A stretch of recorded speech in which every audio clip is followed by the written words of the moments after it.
I'm going to show you the best strategies when you're playing with other players. Follow these tips and you'll learn how to be a good team player to help your clan win more games. If you want to learn more about the game, check out the Discord server for the KD clan in the description. In side games, which are any games outside of contests, most spawn points will work. With decent land and opportunities to grow, your control of the game mechanics will help you win in most situations, albeit luck and other players' behavior will make it more difficult.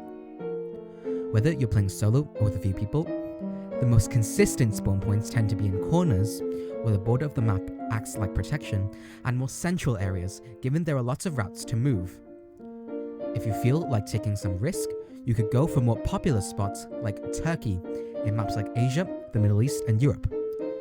These spots tend to have worse players, so these spawns are much sharper.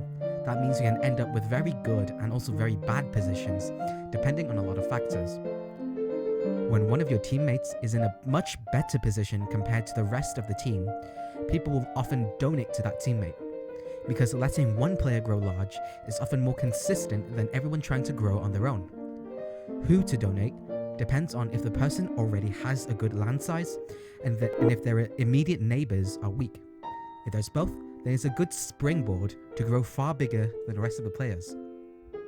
The decision on who to donate will often be made by a VC leader, but if you're not in a VC, you should just trust your intuition.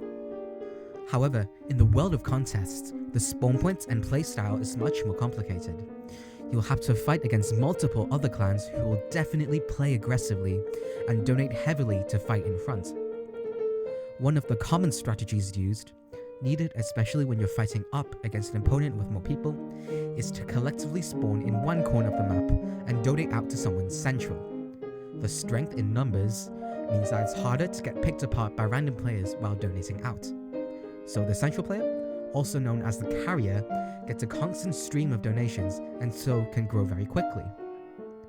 This strategy is most famously done by the streamer Corgi Circus, often with more than 60 players.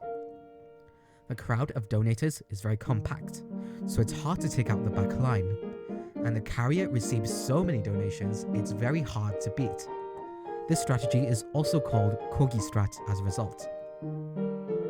A more consistent strategy, when your VC leaders does not call out to spawn in a corner, then everyone should try to find good positions on their own. Good spawns in contests look similar to good spawns in side games, but in contests, it's a lot harder to find good spawns because of the chaos with the amount of players. The VC leaders, at about 1 minute to 1 minute 30, will look at the range of positions and pick out the best 1 or 2 and instruct people to donate to these carriers.